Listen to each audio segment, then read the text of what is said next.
Good morning and thanks for tuning into the trade setup with me, Niraj Shah. And let's take stock of the global news flow first because quite a bit of a turnaround happened there. And I'll tell you why. First, Nvidia and big tech led Nasdaq higher, but Dow was lower. And this is the turnaround that I was talking about because Nvidia was down 13% as of yesterday morning. And then it's actually come back and led Nasdaq higher. So Nasdaq closed in the green, Dow in the red. We'll get to that in a moment. Oil has held its decline. It's a small decline, by the way, just about 1%. But oil has held its decline after an industry report pointed to stockpile gain in the US. So bit of a cool off. Let's hope it lasts because oil price is lower, actually works beautifully for Indian markets. Let's get the next set of news flow up. Asian stocks have slipped as Fed officials urge patience. And every time a Fed official or a couple or three come out and say that, okay, hang on, rate not come off in a hurry, I think the markets tend to be a bit disappointed. So Asian stocks have come off a little bit post those comments. In fact, the other set of comments that came in, which could be a bit of a concern, is that the US Defense Secretary Austin has warned that the Israel-Hezbollah clash could actually touch off a new war. Now, frankly, we can do without a new conflict. There are already 3 in the world going on right now. We don't want a 4th one. So I think that's a bit of a worry. But aside of that, Dow Jones was down, Nasdaq was up. Futures currently point towards a flattish number. Asian stocks largely were off. Look, I mean, Nikkei 1.26% higher is separate, but otherwise, most of the Asian markets were slightly skittish in the session today.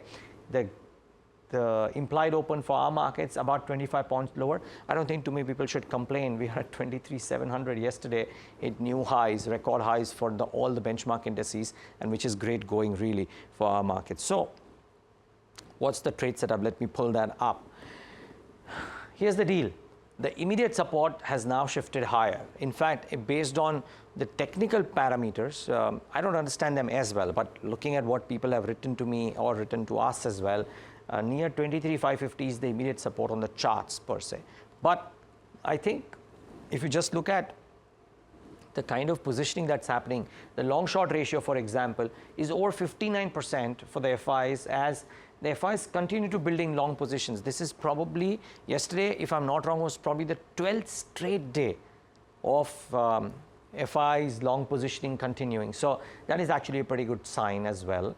And for the Nifty, yesterday the only thing was that call writers were a lot more active than put writers. More calls were written at 23,700. And I think this strike may well prove to be the key near-term trigger.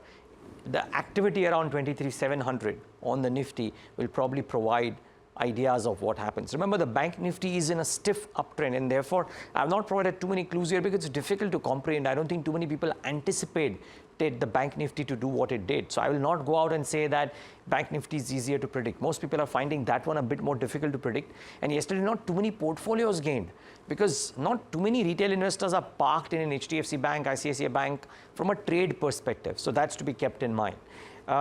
What else? When you look at sectors, metals have wobbled and very likely, looking at the notes that have come out today, may continue to wobble.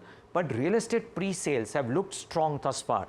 June, in fact, has been a bit moderate, but April and May has been very strong. There's a Jeffries note, for example, which speaks about how from a DLF to a Godrej Properties to a Sobha, not Prestige, to a Sobha, a lot of them might have a very strong pre-sales quarter. This is April to June. So watch out for real estate there. The momentum might continue, but metals have a bit of a spot of bother.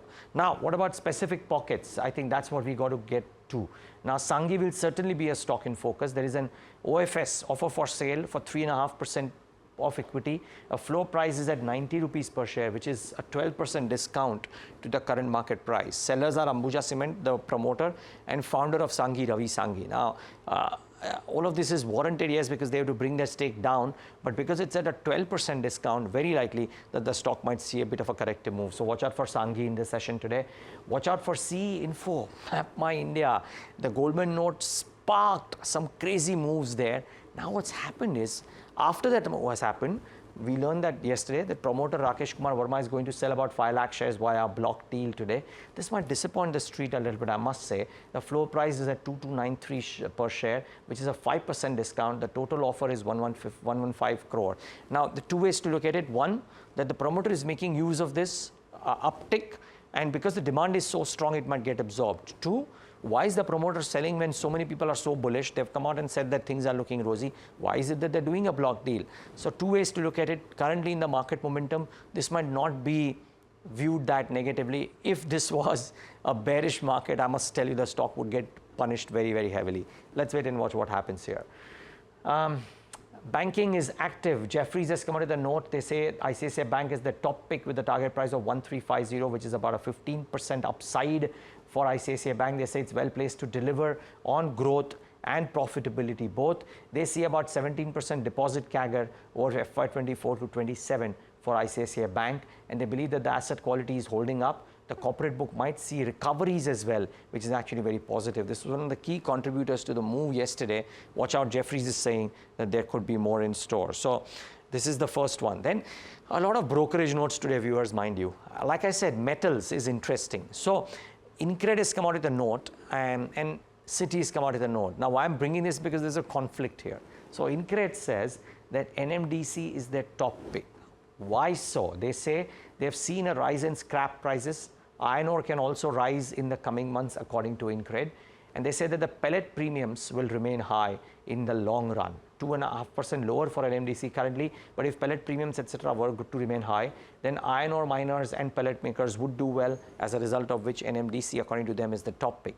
Citi, though, has come out and said that they will sell on NMDC with a target price of 215. They've opened a downside 90-day catalyst watch. Now, why is it that they are doing so? Some of the reasons are similar.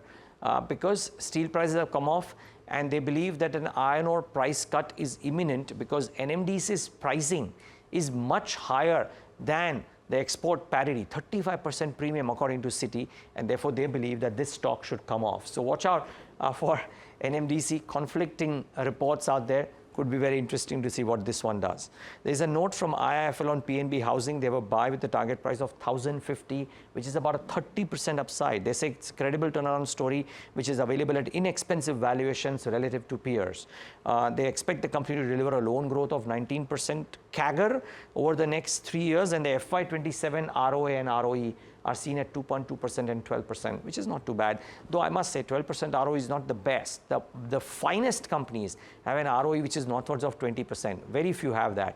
But over 15% is still okay. But for PNB Housing, this is an improvement maybe, and which is why IIFL seems to be constructive here.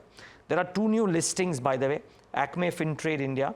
It's a 132 crore IPO, which was subscribed about 55 times. Let's move on. So watch out for this one. Okay, and watch out for DE Development Engineers. That's the other listing. It's a 418 crore IPO, which was subscribed about 99 times. So I'll watch out for both of these at 10 a.m. today. And lastly, like I said, INCRED came out with a note on NMDC, but they also came out with a note on metals. They have a sell rating on Tata Steel and SAIL for multiple reasons, including lower pricing. So watch out for all of these in the session today. Thanks so much for tuning in to today's version of the Trade Setup.